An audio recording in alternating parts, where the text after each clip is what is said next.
घर वाला बाहर वाला। कल्पना हमेशा से ही एक अमीर खानदान में शादी करना चाहती थी। उसकी और विजय की अरेंज्ड मैरिज हुई थी।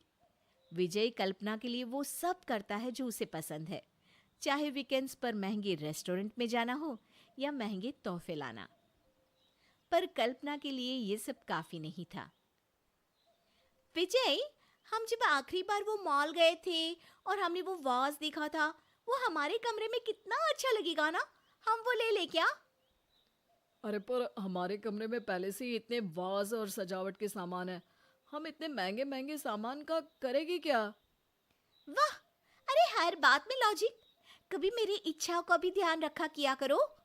वो मेरी सहेली शीना है ना, इतने शान से रहती है। महंगे कपड़े, बड़ा घर, बाहर घूमना, क्या बढ़िया जिंदगी है उसकी। और यहाँ हम हर हफ्ते का हिसाब ही करते रहते हैं। शादी के पहले क्या क्या सपने देखे थे। शाम को कल्पना सब्जी खरीदने जाती है। भैया, मशरूम थोड़े महंगे हैं आपके। अरे कोई बात नहीं ना, आप आलू ले लो। आप कहें तो मैं आपको मशरूम दिलवा सकता हूँ। पिछले 3-4 बार से मैंने देखा कि आप मशरूम या कोई एक्सोटिक सब्जी का भाव सुन के खरीदती नहीं है। अरे नहीं, वो तो मैं ऐसे ही रेट पूछने के लिए, ताकि पता रहे, हाँ, अपडेट रह पाऊँ। ओह ऐसा। अ, आपको कहीं जाना है? मैं ड्रॉप कर दूँ क्या? अरे, नाम का भी पता नहीं, ऐसे कैसे बैठ जाऊँ आपके साथ? नाम संकेत, और पता जब घर आना तो पूछ लेना। ठीक है, ड्रॉप कर ही दो। कल्पना संकेत की कार में बैठ जाती है। वैसे आप रहती कहाँ हैं? बातों बातों में कल्पना संकेत को सब बता देती है। ओह, तो आपके पति जॉब करते हैं? हाँ, कहने को तो फुल टाइम जॉब करते हैं, पर पैसा पार्ट टाइम कभी नहीं आता। मेरी तो लाइफ ही खराब हो गई उनके साथ शादी करके। कल्पना की रोती शक्ल देखकर संकेत को बुरा लगता है। अगर आपको कोई भी परेशानी है तो आप ये मेरा नंबर ले लीजिए, मैं पास ही में रहता हूँ। अगले दिन फिर कल्पना जानबूझकर संकेत से टकरा जाती है। धीरे धीरे दोनों रोज उसी समय मिलने लगते हैं। मेरे पास तो तुम्हें देने के लिए कुछ भी नहीं है। तुमने मेरे लिए इतना कुछ किया है, मैं बदले में तुम्हें क्या दूं? मुझे तुमसे कुछ नहीं चाहिए कल्पना, बस तुम खुश रहो।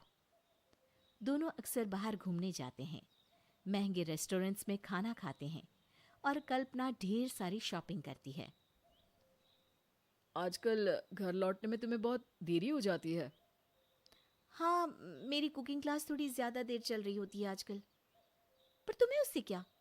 तुम्हारा तो ध्यान ही नहीं है मुझ पर। तुम तो बस अपने ऑफिस के कामों में ही बिजी रहो। कल्पना संकेत से इसी तरह रोज ये कहकर मिलती है कि विजय उसे घर से बाहर निकलने की इजाजत नहीं देता। संकेत के दिल में भी कल्पना के लिए सिंपैथी आ जाती है।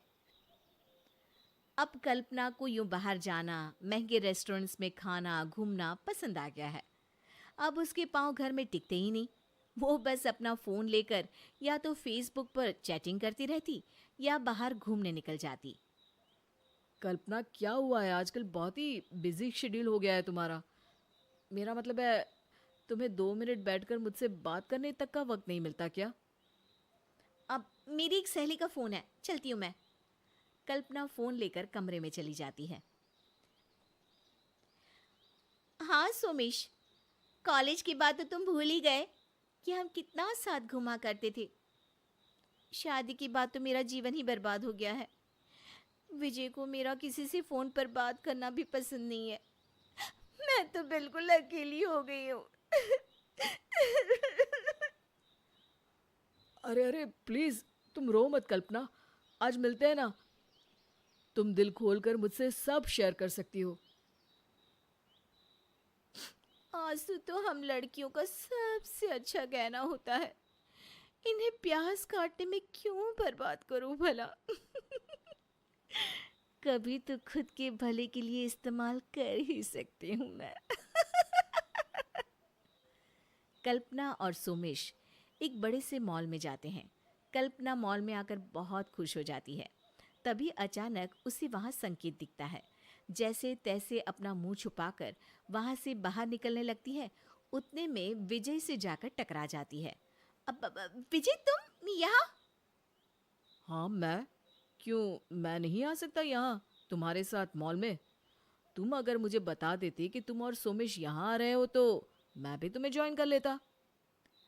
कल्पना की नजरें शर्म से झुक जाती हैं। अब पर तुम्हें कैसे पता कि मैं यहाँ हूँ? तुम लैपटॉप से फेसबुक लॉग आउट करना तो भूल ही गई थी। तभी पीछे से संकेत आ जाता है। हे कल्पना, क्या कर रही हो यहाँ पर?